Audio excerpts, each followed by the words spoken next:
nós vamos falar sobre 3 tópicos super interessantes. Nós vamos falar sobre ira, sobre adultério e sobre divórcio.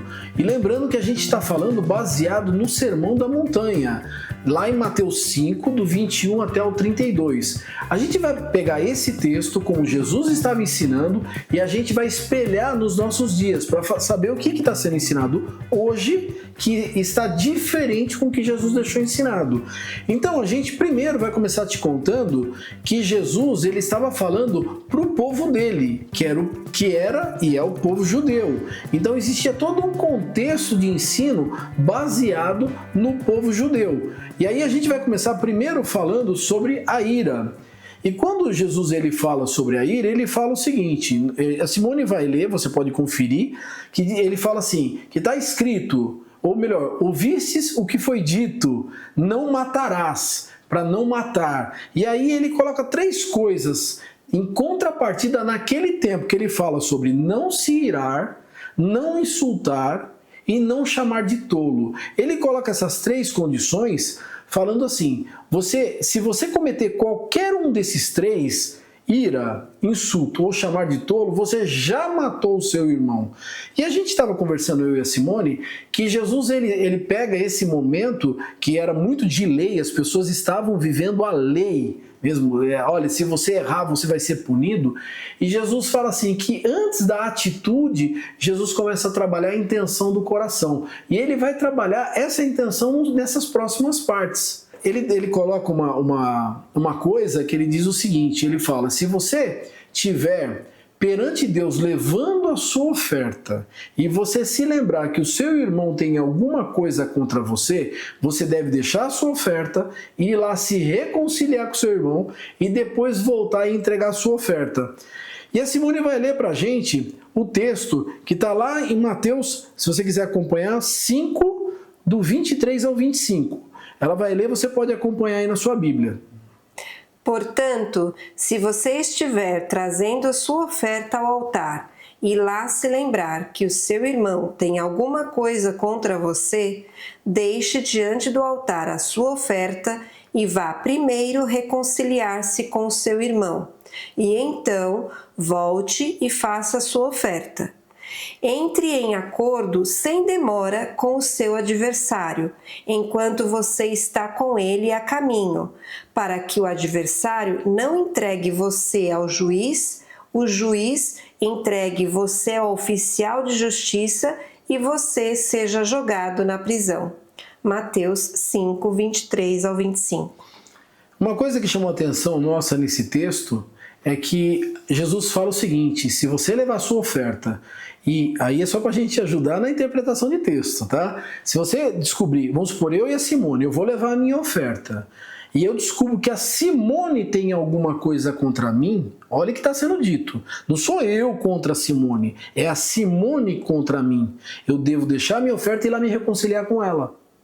Entendeu a diferença? Porque se for eu, estou trazendo a minha oferta e eu tenho alguma coisa contra a Simone, eu devo pedir perdão antes de tudo, para que Deus aceite a minha oferta. Mas quando eu sei que a Simone tem alguma coisa contra mim, eu preciso ir lá e me reconciliar com ela. Então o que a gente pega de ensinamento disso? Que a gente não tem como entregar uma oferta para Deus. Sim, uma oferta que a gente fala não é oferta em dinheiro, tá? É uma oferta de vida. É você ir lá adorar a Deus, ou até sua oferta em dinheiro também. E você descobrir que a outra pessoa tem alguma coisa, você tem que ir e, da sua parte, se reconciliar com a pessoa. E aí surgiu uma conversa entre a Simone. E se a Simone não quiser se reconciliar comigo? Eu sei que ela tem alguma coisa comigo, eu fui lá, tentei me reconciliar com ela, ela não quis. Como que eu vou agir? Eu vou agir da seguinte forma, a minha parte eu fiz perante Deus, eu vou voltar e vou entregar a minha oferta e falar, Senhor, eu fui como o Senhor mandou, mas a Simone não quis se reconciliar comigo. Porque a gente tem que entender que o que cabe a mim, mas o outro eu não domino. Mas a gente vai falar agora a respeito do adultério. Jesus ele fala o que era dito na lei. Quando fala lei, era a lei de Moisés. Moisés tinha deixado os 10 mandamentos e uma série de outras leis que Deus tinha dado. E uma delas era não adulterarás, quer dizer, não tenha um relacionamento fora do seu casamento. Jesus ele vai além, ele fala, está escrito isso, mas eu digo para vocês o seguinte, aquele que olhar para uma mulher de maneira errada, já cometeu adultério no coração. E a Simone vai ler o texto para a gente lá de Mateus, a continuação. Eu, porém, lhes digo, todo que olhar para uma mulher com intenção impura, já cometeu adultério com ela no seu coração. Mateus 5, 28. E a gente já vai passar para o divórcio. Deus não criou o homem e a mulher para se separar. Quando ele deu lá a ordem, para Adão e Eva, que os dois seriam apenas uma pessoa, se você pegar lá em Gênesis, você vai ver que ambos se tornarão uma só carne, está dizendo o seguinte, que não é, e Jesus ele vai falar isso mais para frente, que o que Deus uniu não separe o homem. Então, o adultério não era para... O divórcio não era para existir.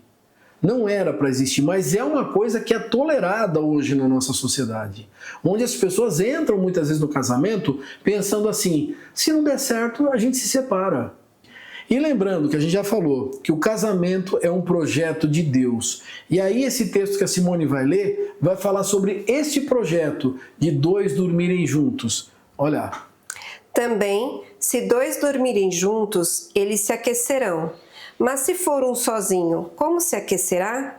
Se alguém quiser dominar um deles, os dois poderão resistir.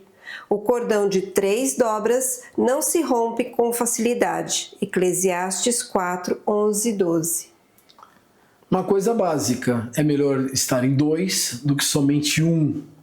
E quando ele fala o cordão de 3 dobras, eu quero trazer a minha interpretação, ok? Eu acredito que um cordão é você, outro cordão é a sua esposa e o outro cordão é Deus. 3 dobras no cordão e vai se resistir mais. Então é importante a gente entender que Jesus deixou o ensinamento lá atrás e que muitas vezes esse ensinamento pode ir contrário ao que eu penso. Quem que eu devo moldar? É a Bíblia ou é o meu pensamento? É o meu pensamento. Simples assim. Ah, mas eu sou irado. Não vou mais, vou tentar não mirar mais, não vou mais mirar. Ah, mas eu adultero, não vou mais adulterar. Ah, eu estou pensando em me divorciar, não vou me divorciar. Mas e se eu já me divorciei? Eu vou pedir perdão a Deus e vou dizer, Senhor, eu não sabia do que eu tinha feito. Agora eu sei que está errado. Então eu preciso saber o que Deus deixou para mim escrito como condição na Bíblia. Para a gente seguir a Deus como Ele quer, não como a gente quer. Não como algumas pessoas têm feito hoje em dia, que é tentar moldar a Bíblia na minha vontade. Eu penso assim, então vou tentar distorcer o que está escrito lá, para que através dessa distorção eu consiga ficar tranquilo, com o coração tranquilo. Não, eu tenho que mudar. A Bíblia não muda, a Bíblia não muda. A Bíblia ela é a palavra de Deus. É Deus falando através de um livro. Ela toda é a palavra de Deus. Como algumas pessoas, e eu vou concluir com isso, algumas pessoas dizem que a Bíblia contém a palavra de Deus, está errado. A Bíblia ela é a palavra de Deus. E tudo que está escrito lá você tem que aplicar na sua vida. Tudo que Deus deixou escrito é para você aplicar na sua vida. Gente, muito bom a gente conversar, muitos assuntos são assuntos um pouco mais difíceis da gente tratar, eu sei disso. Mais delicados. Mais delicados, mas a gente tem que lembrar que aqui não tem a intenção de acusar ninguém. No primeiro vídeo do canal, se você for lá, você vai ver que a gente falou isso, a gente não quer acusar ninguém. A gente quer que você tenha uma vida com Deus, como nós também temos uma vida com Deus e a gente tenta se alinhar cada vez mais a Deus. Cada dia a gente vai tirando um erro, tirando outro erro e tentando melhorar a nossa relação com Deus. E é isso que Deus quer para você. Bom final de semana, fiquem com Deus. Não se esqueçam de se inscrever no canal, ativar as notificações. O nosso canal está crescendo. Compartilhe. Em números. E isso significa que mais pessoas estão acessando o nosso conteúdo. Isso é maravilhoso. Então, beijão. E até a próxima. Tchau, tchau.